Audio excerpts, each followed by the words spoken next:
As soon as Lin Tian launched a destructive attack with the technique he had just learned, the Goblin King was sent flying before crashing to the ground, lying motionless. Lin Tian was thrilled about mastering a new skill and assumed the Goblin King had been completely defeated. Carelessly, he approached the Goblin King's body without caution, only to suffer a sudden counterattack. The Goblin King's massive fist struck directly into Lin Tian's chest. The close distance left him no room to dodge, and the impact sent him hurtling backward. His small body slammed heavily against a rock wall, creating a powerful explosion upon impact. The Goblin King didn't give Lin Tian any time to recover. In an instant, he charged forward with incredible speed, launching another devastating punch. This time, Lin Tian barely managed to raise his arms in defense, but the overwhelming force still sent him flying once again. Just as he struggled to his feet, the Goblin King appeared in front of him for the third time, unleashing another punch with brute strength and speed. However, this time, Lin Tian had a brief moment to prepare. He raised both arms, mustering all his strength to withstand the attack. The force of the blow shattered the ground beneath his feet, but Lin Tian stood firm. As he absorbed the attack, Lin Tian acknowledged that the Goblin King was indeed incredibly powerful. He felt lucky that the Goblin King was badly injured, drastically weakening him compared to when he had fought the adventurers from the City of Light. The Goblin King was equally shocked that Lin Tian could withstand his attack. At that moment, he realized that Lin Tian's strength was far beyond his imagination. Seizing this brief moment of surprise, Lin Tian swiftly launched a close-range counterattack. At this distance, the Goblin King had no way to dodge. Lin Tian's strike landed directly on the Goblin King's chest.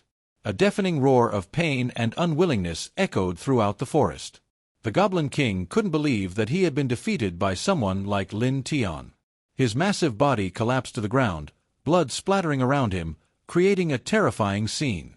Looking at the fallen Goblin King, Lin Tian sighed. "There's no food here for you to recover your strength. If I had struck your vital points, you would be dead for sure." If Lin Tian hadn't deliberately spared the Goblin King's life, his previous attack would have pierced straight through his heart. A while later, when the sounds of battle had completely faded, Goblin Slayer emerged from the cave. She stared at the Goblin King's body on the ground with a stunned expression.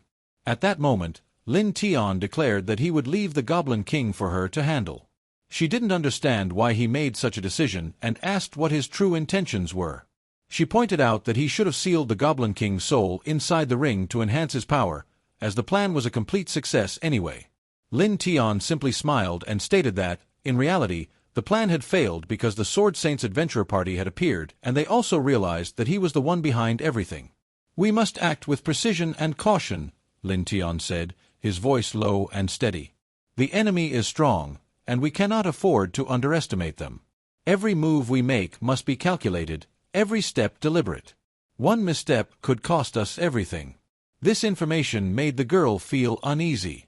She asked him what he planned to do next. At that moment, Lin Tian slowly removed the ring from his finger. He looked at the Goblin King lying on the ground. The Goblin King is a person from the Great Tomb.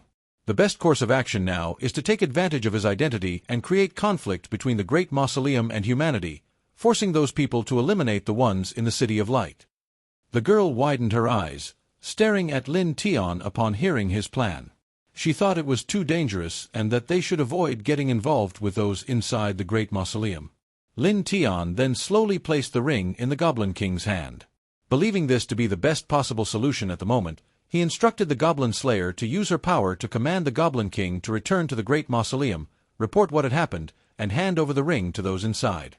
Demanding revenge, the Goblin Slayer was deeply concerned about Lin Tian's decision, but she couldn't change his mind. She slowly removed her gloves and said that she would follow his orders, hoping his plan would succeed. The girl then used a knife to cut a wound into the palm of her hand. Blood began to flow continuously as she extended her hand towards the Goblin King's body, chanting a series of complex incantations. Moments later, an eerie green light emerged, enveloping the Goblin King's body. His massive form suddenly stood up again, and from his mouth came a hoarse voice. "This lowly servant humbly obeys the master's command. I will faithfully deliver your message." Sometime later, the scene shifted to the goblins' cave. At this moment, the goblins were joyfully indulging in a feast, consuming the corpses of soldiers and goblins who had perished in the battle at the City of Light. Lin Tian was now focused on examining the rewards he had earned from the battle. He received a reward of 300 accumulation points and also unlocked the ability to summon a level 6 monster from the system. Lin Tian pondered for a while, unsure if he should learn this skill. After some thought, he decided to pass on it. After all, a level 6 monster only had the strength of a brutal goblin. Even if he had 3 brutal goblins, it was still uncertain whether they could match the Sword Saint. Instead, Lin Tian continued searching within the system, looking for skills that could enhance his strength. The system provided him with several options, one of which was the mutation fusion skill. This skill allowed the user to take body parts from enemies and merge them with their own body. Each body part would grant a certain attribute increase, but it would not inherit the innate abilities of the enemy and would retain its original appearance. Next was the skill Destructive Blood. This attack carried a curse effect, rendering an opponent's divine abilities ineffective while weakening all of their attributes. Additionally, any cursed target would suffer increased damage. Lin Tian realized that the mutation fusion skill didn't seem particularly powerful on its own. However, when combined with his gene-devouring ability, it would become overwhelmingly strong. For example, he could fuse with a dragon's wings, granting himself the ability to soar through the skies like a true dragon. Additionally, he could fuse with Medusa's eye and steal her petrification ability. Lin Tian also recognized that Destructive Blood was a skill with great potential. It was a means for him to counter divine powers. Since there were currently no monsters available for him to use mutation fusion, Lin Tian decided to learn Destructive Blood instead. Surprisingly, after Lin Tian acquired the skill, the system suddenly issued a notification. It congratulated him on learning a new ability and refunded his 300 accumulation points. Hearing this, Lin Tian's eyes widened in shock. Unable to contain his excitement, he cheered out loud, "System, I love you so much! If you were human, if you were a woman, I would never treat you unfairly." His strange outburst left the nearby goblins completely bewildered. Since he had received a full refund on his points, Lin Tian immediately used them to exchange for the distorted mutation skill. Lin Tian was overjoyed. He had now solved the genetic limitations of the goblin's carnivorous nature. He hadn't expected himself to be this lucky. Seeing Lin Tian's bizarre reaction just now, Gobu and Ephra became extremely concerned. They immediately rushed to his side, eager to find out what had happened. Lin Tian, still a bit flustered, replied, "Ha ha ha, it's nothing." After consuming the spoils of war, Gobu's body also began evolving.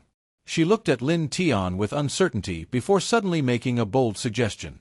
She offered to bear his child, asking Lin Tian if he wanted to do it while showing off her body.